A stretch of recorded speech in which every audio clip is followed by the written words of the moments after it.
നമസ്കാരം. ഇത്തവണത്തെ ലോക്സഭാ തെരഞ്ഞെടുപ്പിൽ ഉയർന്നു കേൾക്കുന്ന പേര് മുഴുവൻ സെലിബ്രിറ്റി സ്റ്റാറ്റസ് ഉള്ളവരുടേതാണ്. അത് CPM ആണെങ്കിലും BJP ആണെങ്കിലും ശരി, എല്ലാവരും സെലിബ്രിറ്റി ഫെയിം ഉള്ളവരെ കളത്തിലിറക്കിക്കൊണ്ട് വോട്ട് പിടിക്കാമെന്ന ആത്മവിശ്വാസത്തിലാണ് ഇത്തവണ ലോക്സഭയെ നോക്കിക്കാണുന്നത്. അക്കൂട്ടത്തിൽ ഏറ്റവും അധികം ചർച്ച ചെയ്യപ്പെട്ട വിഷയമായിരുന്നു നടി ശോഭനയുടെ പേര്. മലയാളികളുടെ കാർത്തുമ്പയും ഗംഗയും നാഗവല്ലിയുമെല്ലാമായി വേഷമിട്ട പ്രേക്ഷകരുടെ ഹൃദയങ്ങളിൽ ഇടം നേടിയ നടിയുടെ പേര് കുറച്ച് ദിവസങ്ങളായി കേരളത്തിൽ അധികമായി ചർച്ച ചെയ്യപ്പെടുന്നു.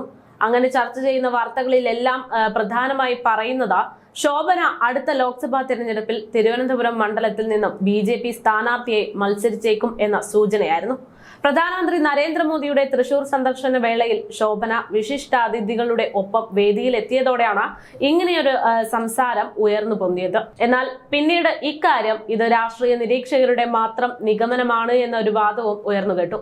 ലോക്സഭാ തിരഞ്ഞെടുപ്പിൽ നടിയും നർത്തകിയുമായ ശോഭന സ്ഥാനാർത്ഥിയാകണമെന്നതാണ് സുരേഷ് ഗോപി പറയുന്നത്.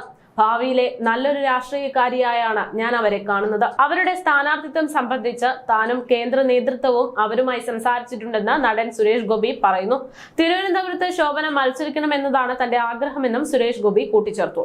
അതായത് ശോഭന മത്സരിക്കാനുള്ള സാധ്യത ഉണ്ട് എന്ന് ചുരുക്കം. അതിന്റെ പ്രധാന കാരണങ്ങളിലൊന്ന് ലോക്സഭാ തിരഞ്ഞെടുപ്പുകൾക്കായി തയ്യാറാകുന്നവരുടെ ലിസ്റ്റിൽ പ്രധാനമായും കാണാൻ സാധിക്കുന്നത് സെലിബ്രിറ്റി ചായ്വുള്ളവരുടെ പേരാണ് എന്നതാണ് ഒന്നാമത്തെ കാരണം.